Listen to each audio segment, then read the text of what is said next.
So it's decently zoomy. Definitely the attack speed delay is an absolute pain in the ass, as you can see. Yeah. But like the playstyle is kind of like Discharge, where you just like you wait for a big pack and then you just delete the entire screen, because like there is a 2-second cell game prevention delay, but I'll talk about that in a bit. So it's just like, and you can see like it definitely leaves you vulnerable for a little while. What's that? Oh, you're only Vaal smiting at this point. Yeah, that's right. I'm only Vaal smiting. Okay. But it's pretty good for shit like Harvest. Yeah, oh yeah, true. Because you just like blow up the entire shit in one hit. I use that when I go to the ledges. Where is it? Okay, the basic premise is Vaal Smite. It says lightning strikes 30 targets. Yeah, because of the range. Lightning strikes 30 targets within 10 meters, right?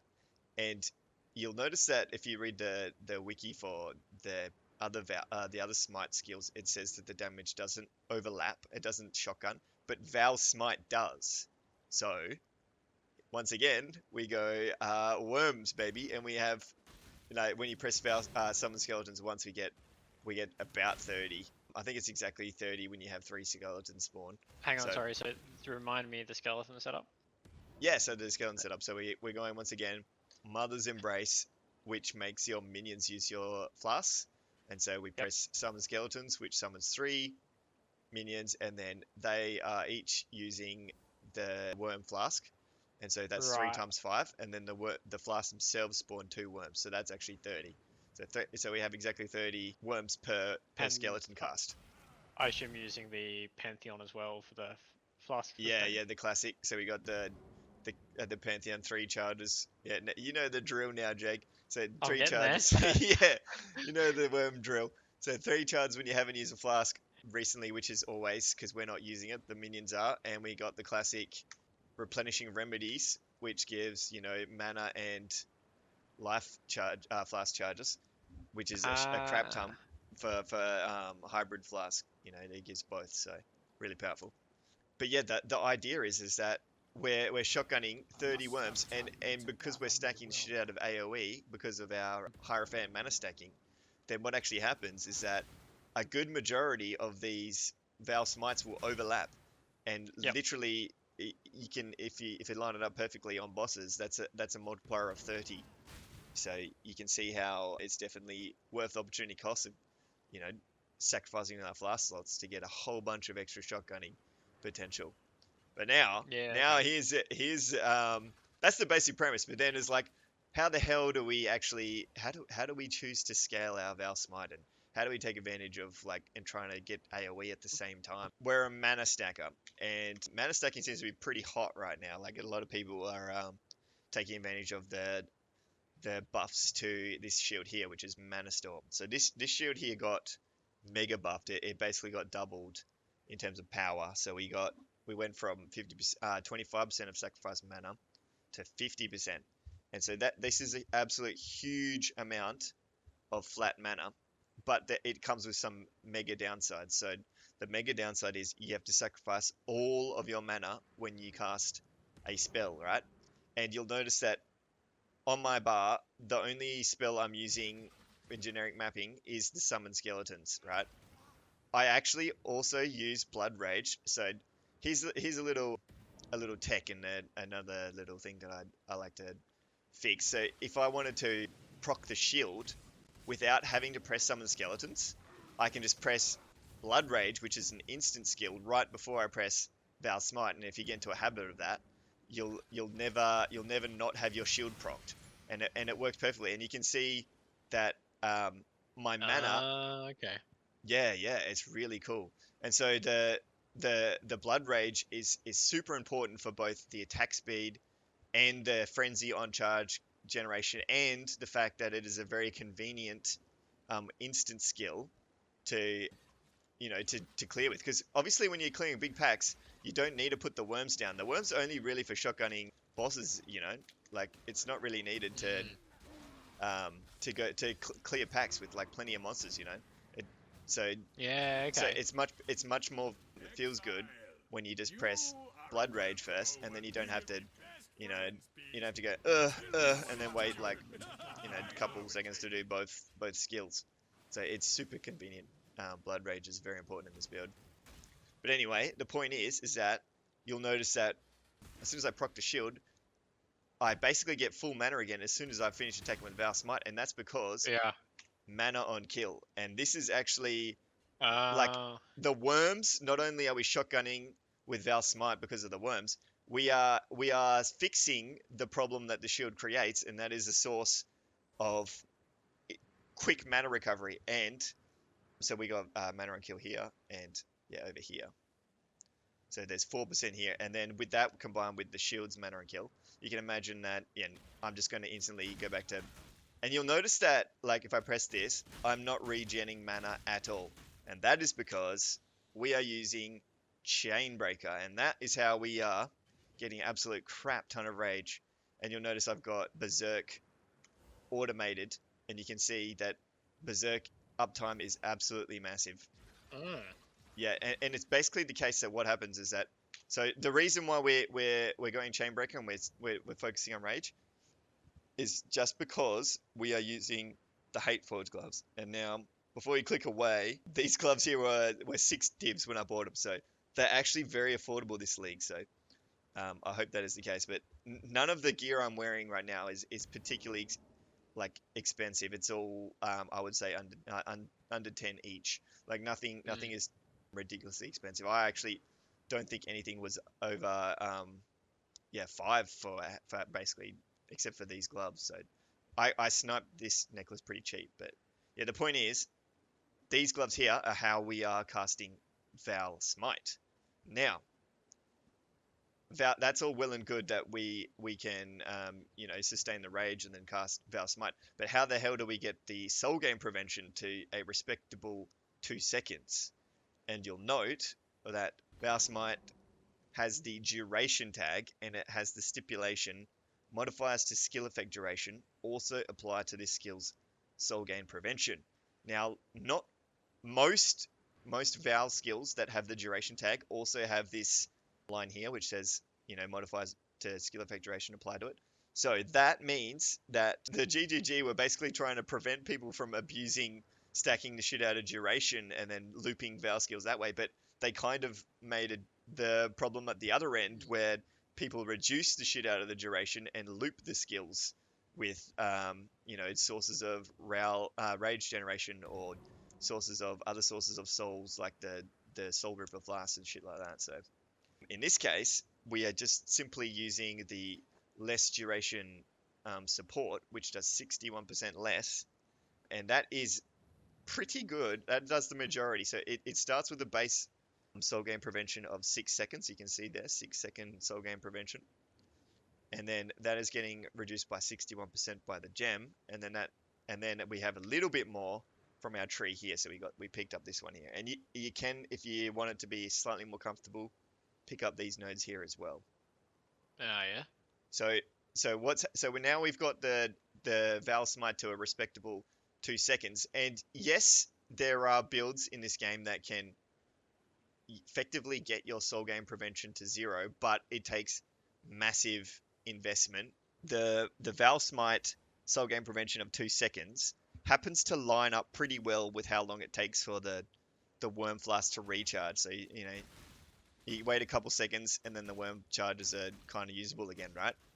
It just happens to be the case that like the reason why we're not going out of our way to get soul gain prevention to 0 is because we need to wait a couple of seconds anyway. So it's just like it works out well. The worms line up with the soul gain prevention. Yeah, so the soul gain prevention is just like a nice 2 seconds, which is definitely manageable, Yeah. So what links have you got on the Vaal Smite?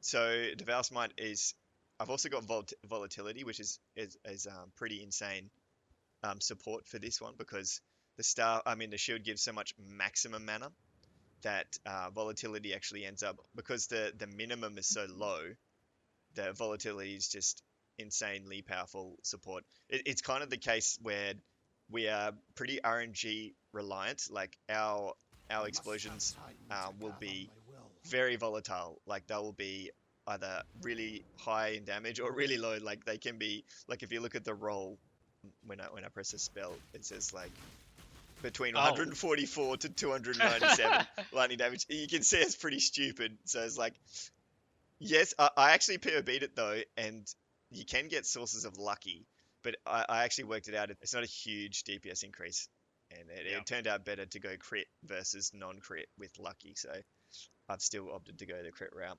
But yeah, so this Thread of Hope's actually pretty crazy because we get, save a couple of travel points here. We get this as mandatory, get a little bit of mana, but also we get this AoE node here, and you'll notice it says area of effect of aura skills. And because Vaal Smite happens to be an aura skill, Wait, that what? It's a crap ton of aura. Really? But I actually don't know. I'm not 100% sold on it actually working. It's kind of hard to tell. Yeah, so we're a mana stacker. Obviously, a huge ton of flat damage. Best in slot would be Paradoxia or any other source of the double damage weapon. How much mana are you sitting at currently? We have close to 10k. Yeah, so this is kind of average gear. Definitely like lower end. Like I'm not doing any of the Adorn crap. I'm just too lazy. I can't be bothered, and also I can't be bothered farming the money and or making them myself. So. But yeah, it's far from min-maxed. And also, I wouldn't say I'm that great at min-maxing mana builds. Like, this is my first mana build attempt. But, you know. I just have a quick question. Your ES doesn't appear to be recharging. Yeah, so it doesn't recharge because... So I'm using this weird tech. I'm using Ghost Dance, and I'm specifically not got a max level Grace so that it doesn't reach cap ever. So Ghost Dance actually says... cannot recover energy shield above evasion rating. Oh, right. And so I've got my evasion ratings at 7. I haven't got it min-max fully because I should probably have it closer to the cap, so I'm actually missing a whole bunch of ES, but I could have it closer to the cap. But the idea is that because I'm not ever on full energy shield, my instances of leech never end, right? And so that means that I can't ever override the instances of leech by reaching full ES. So it's kind of like a little bit like having a trickster over leech, but yeah, you kind of have to, gimp your evasion a bit, which is like not ideal. You can use. And so you're leveraging leech. You can use this one. You can use this one here, where the same thing for armor. So you could use determination, use this one too, but that's a couple extra points spent. So how am I leveraging that? A couple ways. So firstly, Ghost Reaver is pretty excellent.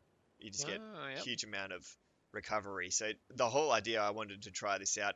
It's probably not super worth doing, but I just wanted to try out because the recovery for this build is kind of weak. Like you can imagine that we're very slow hitting, we can't really take advantage of instant leech. I mean, we're always going to get maximum ES when we've killed things anyway because of our bit of ES on kill, and you can imagine with a bunch of worms that's how we just instantly go back to full.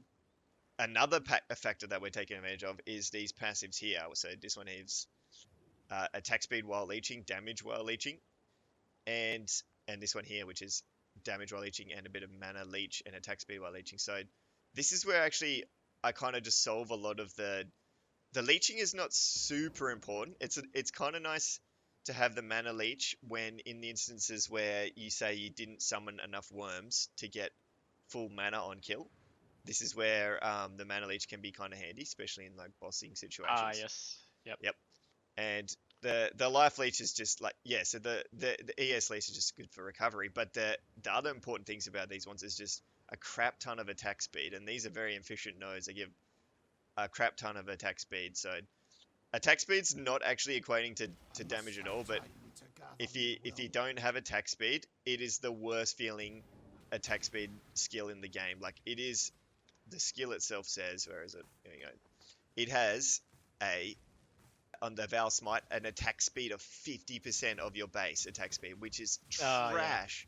It is so slow. It is like wearing that stupid maul that gimps your attack speed. It's just awful. And so, if you don't want to get like killed by, standing there like a dickhead, waiting 2 seconds to cast your Vaal Smite, you have to kind of invest a bit. I remember seeing you doing a T16 before you had the like a high amount of attack speed, and it was and the Berserk actually is also really nice. The way Berserk kind of works in this build is that it will have a really high uptime, and then it kind of stops as soon as we get into the. So these gloves here say you cannot gain rage during soul game prevention. So what kind of happens is I use Vaal Smite, and then you'll notice like my rage is like basically saying capped, and then as soon as I use Smite, it's gone. Yeah, so Berserk kind of turns off right after I use the Smite, which is kind of the good time for it to turn off. It's okay, yeah. Yeah, because like dead. I've everything's dead. That's when I want it to turn off. So it's like it's not bad the way it kind of effectively works out. You know, so Berserk is just insane. The reason why Chainbreaker works so well is when you're mana stacking, the mana regen is based on a percentage of your maximum mana, the base mana regen that is. And so when you stack the shit out of, and you'll notice here I've got a bunch of mana regen here, mana regen here, mana regen on the shield. You get a huge amount on the shield. I haven't bothered putting it on the necklace, but you could get it there. But there really isn't a need to go over the top with mana regen. You can get a bit more there. You can get a bit on the tree, which I haven't specced into yet. But What's that one I've already got tattoo? more than enough rage generation. Like you just want enough to be comfortable that when you come out of soul game prevention, it's like instantly back up to allowing you to cast Vaal Smite. And you'll see here that my Vaal Smite costs 24 rage. It is kind of a shame that I can't press it like twice before I like run out to 0. That's kind of because Chainbreaker actually gives a base cost to all of your skills, and this is actually a really unfortunate downside because it means that when we are in soul game prevention and we go to 0, we can't cast anything for a split second. So I'll show you.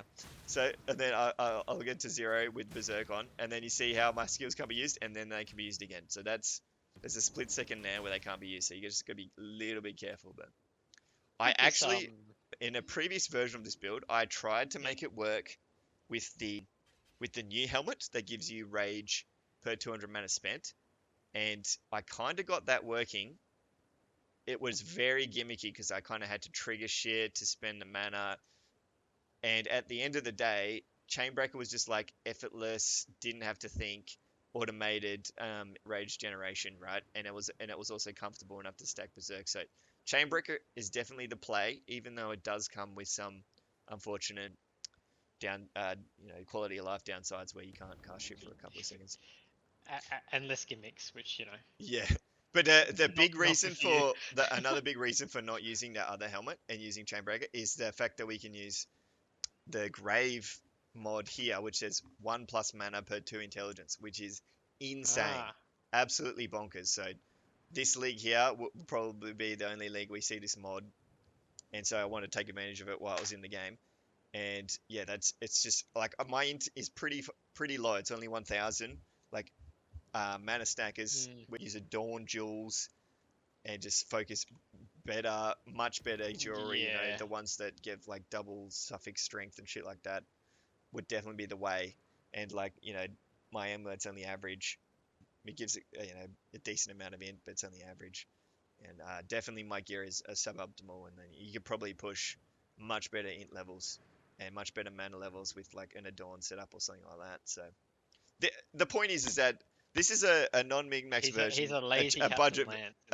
It's a budget version, and it's fun enough. Like I've had enough fun with the build, and I don't want to push it to the points of huge min-maxing. So what was the tattoo that you've got?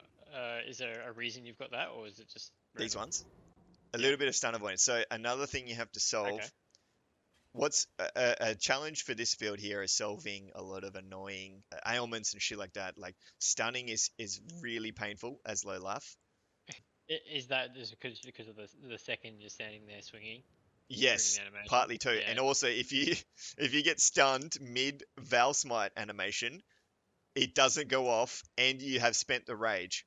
So it's like you get hard fucked. Yeah, when you do that. So it's like you got to get rid of stun. So I've chosen to get rid of stun with a bunch of avoid stun on my jewels and shit, but you could use something else. And ideally you don't use purity of elements and you fit in another defensive or like determination. But I just struggle with resistance, as you can imagine, with a bunch of uniques. and needing to stack int on things that it makes it hard to get resistances. So yeah, I kind of had to stick with purity of elements. But Yeah, so ideally, you get a bunch of same, avoid, stack avoid on your boots and shit. Stack shock avoid, maybe get the shock jewel, and then just fucking become immune that way and have really defensive, double defensive auras, which would be kind of nice. But yeah, I've just gone the lazy method here, just banged on. So another big thing I want to talk about is low life and why I've done low life. So unfortunately, it is the case that I have to use chevrons, and I can't use something like the ivory tower, which is like the obvious yeah. go-to unique for a mana stacker, especially one that's not reserving the mana, right?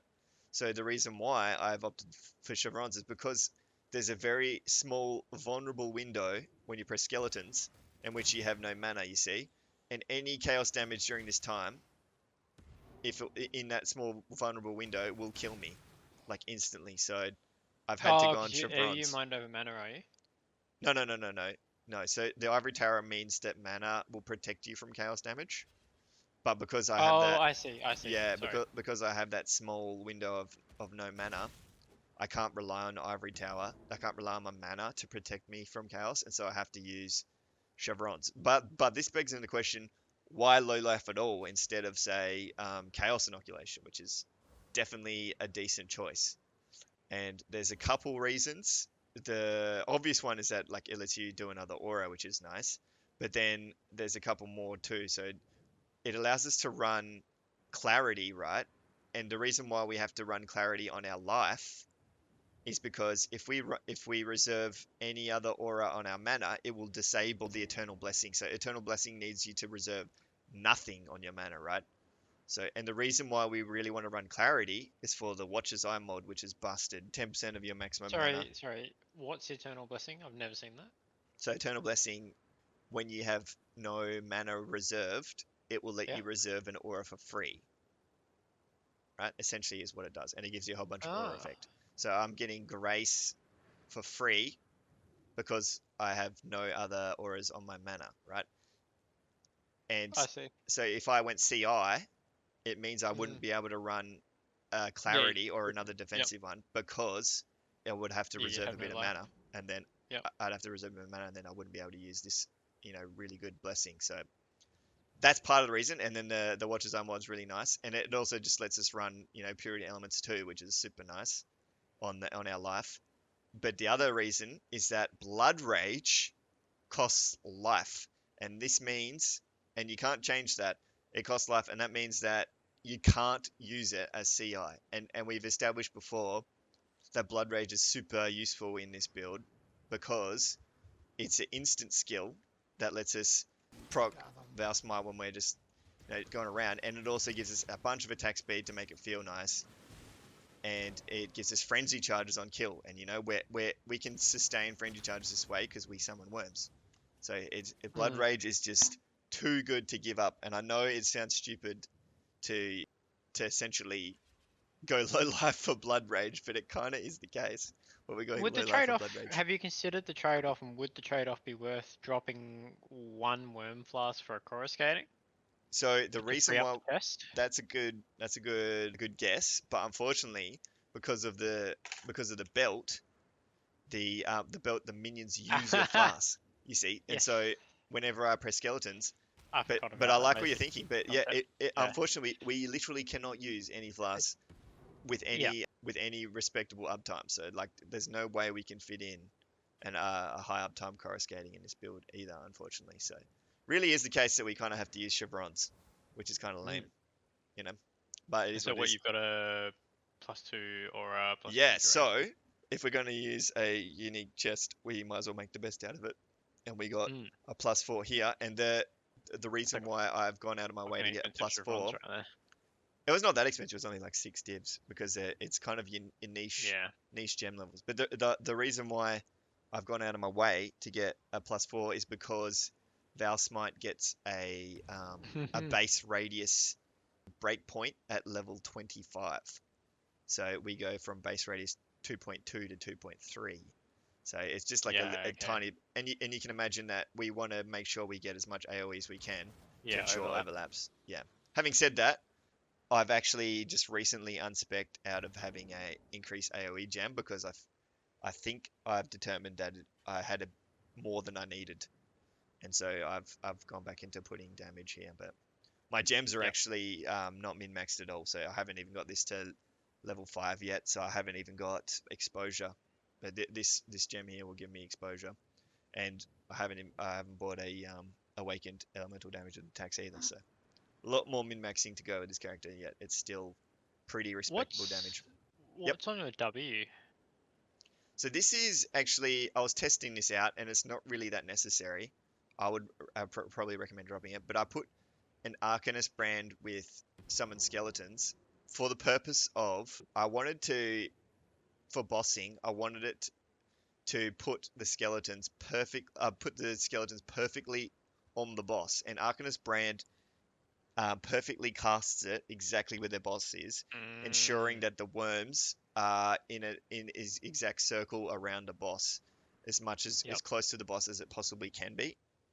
And I was testing it out, and it's okay. It does work, but it's a little bit clunky. It's probably not worth having those gem slots taken up, but you can try it out and see if you like it. But yeah, I kind of just like it's not hard to just manually do it on the boss and go like that and bomb. Are there yeah. any particular masteries you're using that are somewhat relevant, or? Not in. Oh, I mean, you need this one. Like You need this one here to reserve purity of elements. Actually, this mastery is kind of good too. So this last one. So we happen to be near a bunch of flask charges gained, and we've got a bunch of flat charges from the Pantheon and from replenishing. So and we get a bunch of flat from this mastery too for both. So the flask charges gained is actually quite impactful here. Yeah. Along with the mastery itself, which is quite valuable too. So all of that provides equals pretty good worm uptime. So yeah, not bad. Previous version of the build, I was running Enduring Cry setup, but I dropped that to test out the Arcanist brand. But I think the better version would be go back to Enduring Cry and spam that shit. Definitely very powerful on a Hierophant, with the minimum charges. Last thing I want to talk about is like how would you min-max this build? Sorry, just before you do that, can I just see the what are you actually running on the Hierophant? What nodes? Yeah, sure. Yeah, so we're running the classic mana shit and then the minimum charge shit. Unfortunately, the last point is kind of shit, right? And Arcane Surge just gives us a little bit of mana regen, which helps a little bit for the rage sustain, which is the only reason why I've gone this one. But none of the other options like brands are useless. The totems are not using that. So I've just gone for you could probably get the minor nodes too if you wanted to, but I've opted to get this for the little bit of cast speed as well for the summon skeletons and Arcane Surge uptime for the rage sustain. Kind of like if you had the currency, go Inquisitor and steal the node. Yes, 100%. Yeah, that's what I was about to say. So like a min-max version of this build would probably just go Inquisitor. Like the only main reason we're going Hierophant is because this passive here is extremely busted. You get 100% AoE when you have a decent amount of mana. Like the minimum mana you need to get 100% is 5,000, and we're well over that. So we've got 100% AoE and a bunch of mana as ES, which is hard carrying our ES pool. So. And also the 50% less mana cost is nothing to sniff at either. So another thing we have to solve is getting 0 mana cost on our skeletons and our movement skills, right? And this is very important because when we use the skeletons, we have 0 mana and there's no regen to go back up. And so we want to make sure that there's no clunky situations where we can't use our abilities. We want to make sure where we can always press summon skeletons and spawn the worms to kill to get the mana. So definitely, and so that's why we have a little bit of minus mana. But the 50% less makes it a lot easier to get to 0 with some minus mana costs. So definitely very, very powerful node, and the sole reason why we're going Hierophant. Like this point is also pretty good, especially when you're mana stacking. Not bad at all, very good. And this one's very good, but the other two are meh. Like the charges are okay, but this one is awful. So Another good option would probably be Scion. A Scion mana stacker might be quite good, but definitely I think Inquisitor would be the way to go and steal this node here. So yeah, on POB, you can quite quickly get Vaal Smite sitting around 3 million per hit, and now you got to imagine that's just with this average setup I've got here, with no min-max versions and average mana, you can get it to about 3 mil, and then that would obviously be times by 30, so 3 times 3, so that's that's about 90 mil in the shotgun explosion. It's not too bad, but you got to keep in mind that's every couple seconds. Nice. And yeah, I think that's kind of it. That's a pretty cool build. The cool thing about this build is I just think it has really high potential for min-maxing any sort of stacking build, like mana stackers, int stackers, that sort of shit. Yeah, well, like you're saying, the more you put in, the more you get out. Yeah, a Dawn is 100% the way to go, and you could you can fix your immunities with the Dawn. You could just be like double the tankiness, probably triple the tankiness, triple the damage easily with like a good gear and good dual setup, I think. So have you given this build a name? Not really. No. Do you want to come up with one? So it'd be like Wormblast of Divine Judgment or something like that. What do you reckon? Sure. We'll go with that. Yeah. Anyway, hit me up if you have any questions. It's a fun build, but yeah, I would say don't attempt to play this build unless you have a decent knowledge of what you're doing, just because there's a lot of problems that you will encounter and need to fix. So, if you're confident that you can fix those, then go for it. But yeah, especially when you can't use things like Flask, it can be hard to fix a lot of painful things that the games raise AA. So keep that in mind. But yeah, thanks for watching. Cheers. Bye. Cheers.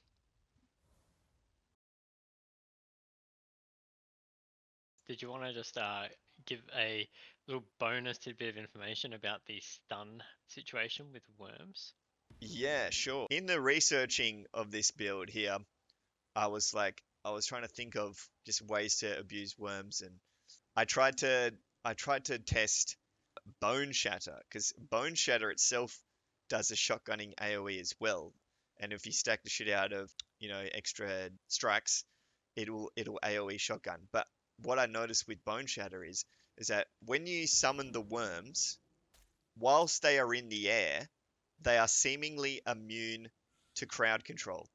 But as soon as they land on the ground, right, they can be stunned again. So Bone Shatter was not proccing the AoE while they were flying out, and it made it really frustrating to use the Bone Shatter as a source of shotgunning on the worms.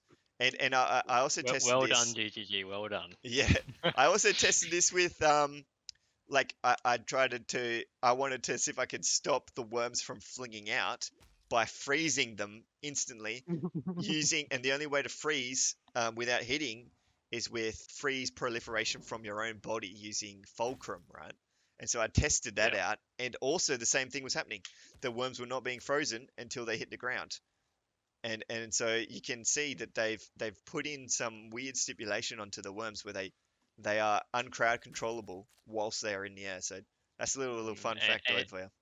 Anti-Conrad creation tech.